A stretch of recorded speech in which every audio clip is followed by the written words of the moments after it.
Enumeration ಫಾರ್ಮ್ನ ಭರ್ತಿ ಮಾಡಿ ನಮಗೆ ಹಿಂತಿರುಗಿಸಿರೋದು ಬರೀ 2,13,939 ಜನರು ಮಾತ್ರ. ಅಂದರೆ 11.86% ಜನ ಮಾತ್ರ 29/7/2026 ಒಳಗಡೆ ನಾವು ಇಷ್ಟು ಜನರ ಒಂದು ಎನ್ಯುಮರೇಷನ್ ಫಾರ್ಮ್ನ ಡಿಜಿಟೈಸ್ ಮಾಡಬೇಕಾಗತ್ತೆ. ಇಷ್ಟು ಲಕ್ಷಾಂತರ ಮತದಾರರ ಒಂದು ಎನ್ಯುಮರೇಷನ್ ಫಾರ್ಮ್ನ ನಾವು ಡಿಜಿಟೈಸ್ ಮಾಡೋದಕ್ಕೆ ನಮಗೂ ಕೂಡ ಸಾವಿರಾರು ಗಂಟೆಗಳು ಅವಶ್ಯಕತೆ ಇದೆ. ತಮ್ಮ ಸಹಕಾರನೂ ಕೂಡ ಬಹಳಷ್ಟು ಅವಶ್ಯಕತೆ ಇದೆ. ಈ ಒಂದು ಹಕ್ಕು ತಮಗೆ ನೀಡುವಲ್ಲಿ ನಮ್ಮ ಪಾತ್ರದ ಜೊತೆಗೆ ತಮ್ಮ ಒಂದು ಸಹಕಾರನೂ ಕೂಡ ಬಹಳಷ್ಟು ಅವಶ್ಯಕವಾಗಿದೆ. ಬಹಳಷ್ಟು ಜನ ನಾಗರಿಕರು ಇನ್ನೂ ಸಮಯ ಇದೆ ಅಲ್ಲ, ನಾವು ನಂತರ ಕೊಡ್ತೀವಿ ಅನ್ನೋ ಒಂದು ಉತ್ತರ ಬಹಳಷ್ಟು ನಮಗೆ ಕೇಳಿ ಬರ್ತಾ ಇದೆ ಅಂತ BLOs ನಮಗೆ ತಿಳಿಸಿದ್ದಾರೆ. ಆದ್ರೆ 29ನೇ ತಾರೀಕು ನಂತರ ತಾವು 27, 28ನೇ ತಾರೀಕು ಅಂತ ಕೊಟ್ರೆ ಸಾವಿರಾರು ಎನ್ಯುಮರೇಷನ್ ಫಾರ್ಮ್ನ ನಾವು ಡಿಜಿಟೈಸ್ 1 ಅಥವಾ 2 ದಿನದಲ್ಲಿ ಮಾಡೋದು ಬಹಳ ಕಷ್ಟ ಆಗುತ್ತೆ. ಅಂದ್ರೆ ಆದಷ್ಟು ಬೇಗ ಇದೇ ವಾರದಲ್ಲಿ ತಮಗೆ ಬಂದಿರುವಂತ ಎನ್ಯುಮರೇಷನ್ ಫಾರ್ಮ್ಸ್ ನ ಭರ್ತಿ ಮಾಡಿ ಅದನ್ನ ನಮ್ಮ BLOsಗೆ ತಲುಪಿಸಿದ್ರೆ ಅಥವಾ BLOs ತಮ್ಮ ಮನೆಗೆ ಬಂದಾಗ ಅವರಿಗೆ ನೀಡಿದ್ರೆ ನಮಗೆ ಬಹಳಷ್ಟು ಸಹಕಾರಿ ಆಗುತ್ತೆ. ತುಳುನಾಡಿನ ಸಮಸ್ತ ನಾಗರಿಕರಿಗೆ ನಮಸ್ಕಾರಗಳು. ತಮಗೆಲ್ಲ ಗೊತ್ತಿರೋ ಹಾಗೆ ನಮ್ಮ ಜಿಲ್ಲೆಯಲ್ಲಿ ಇಡೀ ಕರ್ನಾಟಕ ರಾಜ್ಯದಲ್ಲಿ ಎಲೆಕ್ಷನ್ ಕಮಿಷನ್ ನ ಒಂದು ಸ್ಪೆಷಲ್ ಇಂಟೆನ್ಸಿವ್ ರಿವಿಷನ್ ಅಂತ SIR ಅಂತ ಏನ್ ನಡೀತಾ ಇದೆ, ಇದರಲ್ಲಿ ನಮ್ಮ ಎಲ್ಲ ಒಂದು ಅಧಿಕಾರಿಗಳ ಕರ್ತವ್ಯ ಏನಿರುತ್ತೋ ಅದೇ ರೀತಿ ತಮ್ಮ ಕರ್ತವ್ಯನೂ ಕೂಡ ಬಹಳ ಮುಖ್ಯ ಆಗಿರುತ್ತೆ. ಈ ಒಂದು ವಿಡಿಯೋ ಮೂಲಕ ನಾನು ತಮ್ಮಲ್ಲಿ ಏನು ಕೋರ್ತಾ ಇದ್ದೀನಿ ಅಂತ ಹೇಳಿದ್ರೆ, ಇವತ್ತಿಗೆ ನಮ್ಮ ಜಿಲ್ಲೆಯಲ್ಲಿ ಟೋಟಲ್ ಒಟ್ಟು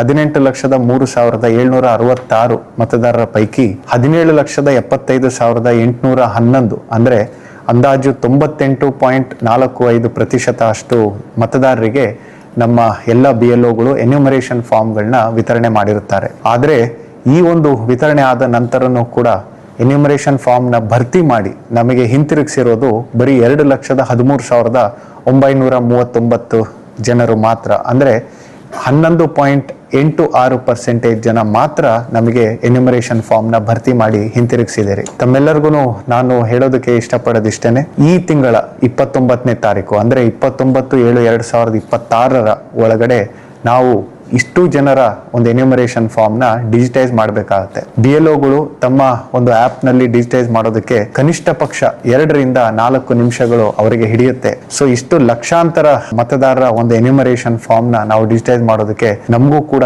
ಸಾವಿರಾರು ಗಂಟೆಗಳು ಅವಶ್ಯಕತೆ ಇದೆ. ಇವತ್ತಿಗೆ ಏನು 11.86% ನಮ್ಮ ಪ್ರಗತಿ ಇದೆ, ಇದನ್ನ ಹೆಚ್ಚು ಮಾಡೋದು ನಮ್ಮ ಕರ್ತವ್ಯದ ಜೊತೆಗೆ ತಮ್ಮ ಸಹಕಾರನೂ ಕೂಡ ಬಹಳಷ್ಟು ಅವಶ್ಯಕತೆ ಇದೆ. ತಮಗೆಲ್ಲ ಗೊತ್ತಿರೋ ಹಾಗೆ ಯಾವ ಎನ್ಯುಮರೇಷನ್ ಫಾರ್ಮ್ನ ನಾವು ಡಿಜಿಟೈಸ್ ಮಾಡ್ತೀವಿ ಅವರ ಒಂದು ಮತದಾರ ಪಟ್ಟಿಯಲ್ಲಿ ಅವರ ಹೆಸರು ಮಾತ್ರ ಡ್ರಾಫ್ಟ್ ಮತದಾರರ ಪಟ್ಟಿಯಲ್ಲಿ ಮುಂದೆ ಬರುತ್ತೆ. ಅಂದ್ರೆ 29/7/2026 ತನಕ ನಮ್ಮ ಜಿಲ್ಲೆಯ ಪ್ರತಿಯೊಬ್ಬ ಮತದಾರರ ಹಕ್ಕನ್ನು ಕೂಡ ನಾವು ಇದರಲ್ಲಿ ಈ ಒಂದು ಎನ್ಯುಮರೇಷನ್ ಫಾರ್ಮ್ ಮೂಲಕ ನಾವು ಕೊಡ್ತಾ ಇದ್ದೀವಿ.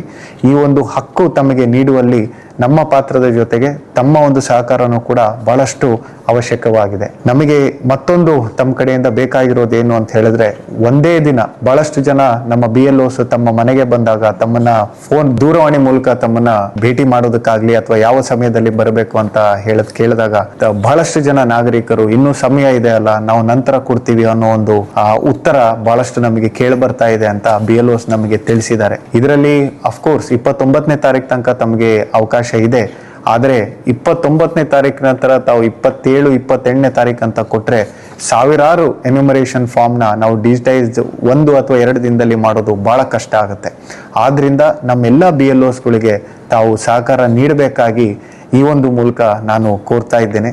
ಹೇಗೆ ಸಹಕಾರ ನೀಡ್ತೀರಿ ಅಂದ್ರೆ, ಆದಷ್ಟು ಬೇಗ ಇದೇ ವಾರದಲ್ಲಿ ತಮಗೆ ಬಂದಿರುವಂತ ಎನ್ಯುಮರೇಷನ್ ಫಾರ್ಮ್ಸ್ನ ಭರ್ತಿ ಮಾಡಿ ಅದನ್ನ ನಮ್ಮ BLOsಗೆ ತಲುಪಿಸಿದ್ರೆ ಅಥವಾ BLOs ತಮ್ಮ ಮನೆಗೆ ಬಂದಾಗ ಅವರಿಗೆ ನೀಡಿದ್ರೆ ನಮಗೆ ಬಹಳಷ್ಟು ಸಹಕಾರಿ ಆಗುತ್ತೆ. ಈ ಒಂದು ಎನ್ಯುಮರೇಷನ್ ಫಾರ್ಮ್ನ ಭರ್ತಿ ಮಾಡೋದಕ್ಕೆ ತಮ್ಗೆ ಏನೇ ಅವಶ್ಯಕತೆ ಇದ್ರೂ ಕೂಡ ನಮ್ಮ ವೋಟರ್ ಫೆಸಿಲಿಟೇಷನ್ ಸೆಂಟರ್ ಅಂತ ಪ್ರತಿ ಮತಗಟ್ಟೆ ವ್ಯಾಪ್ತಿಯಲ್ಲಿ ನಾವೇನು ಓಪನ್ ಮಾಡಿದೀವಿ, ದಯವಿಟ್ಟು ಅಲ್ಲಿಗೆ ಹೋಗಿ ಅಲ್ಲಿ ನಮ್ಮ ಅಧಿಕಾರಿಗಳು ತಮ್ಮೆಲ್ಲರ ಒಂದು ಏನೇ ಒಂದು ಡೌಟ್ಸ್ ಇದ್ರೂ ಕ್ಲಿಯರ್ ಮಾಡಿ ತಮಗೆ ಒಂದು ಎನ್ಯುಮರೇಷನ್ ಫಾರ್ಮ್ ಭರ್ತಿ ಮಾಡೋದಕ್ಕೆ ಅವಕಾಶ ಮಾಡಿಕೊಡ್ತಾರೆ ಮತ್ತೆ ಸಹಾಯ ಕೂಡ ಮಾಡ್ತಾರೆ. ಆದ್ರಿಂದ ತಮ್ಮಲ್ಲಿ ನನ್ನ ಕೋರಿಕೆ ಇಷ್ಟೇನೆ, ಇವತ್ತು ನಮ್ಮ ದಕ್ಷಿಣ ಕನ್ನಡ ಜಿಲ್ಲೆಯ ಜಿಲ್ಲಾಧಿಕಾರಿಯಾಗಿ 29ನೇ ತಾರೀಕು ತನಕ ದಯವಿಟ್ಟು ವೇಟ್ ಮಾಡೋದಕ್ಕೆ ಹೋಗ್ಬೇಡಿ. ಆದಷ್ಟು ಬೇಗ ತಮ್ಮ ಎನ್ಯುಮರೇಷನ್ ಫಾರ್ಮ್ ನ ಭರ್ತಿ ಮಾಡಿ ನಮಗೆ ಕೊಡಿ. ನಿಮ್ಮ ಮತದಾನ ನಿಮ್ಮ ಹಕ್ಕು, ಆ ಹಕ್ಕನ್ನ ನಿಮಗೆ ಕೊಡೋದಕ್ಕೆ ಸಹಕಾರಿಯಾಗಿ ಮಾಡ್ಬೇಕಂತ ಹೇಳಿದ್ರೆ ತಾವು ಆದಷ್ಟು ಬೇಗ ನಮಗೆ ಎನ್ಯುಮರೇಷನ್ ಫಾರ್ಮ್ನ ಕೊಡಬೇಕಾಗ್ತದೆ.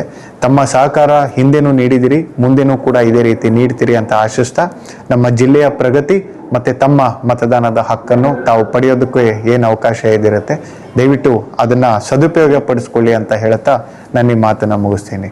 ಜೈ ಹಿಂದ್, ಜೈ ಕರ್ನಾಟಕ.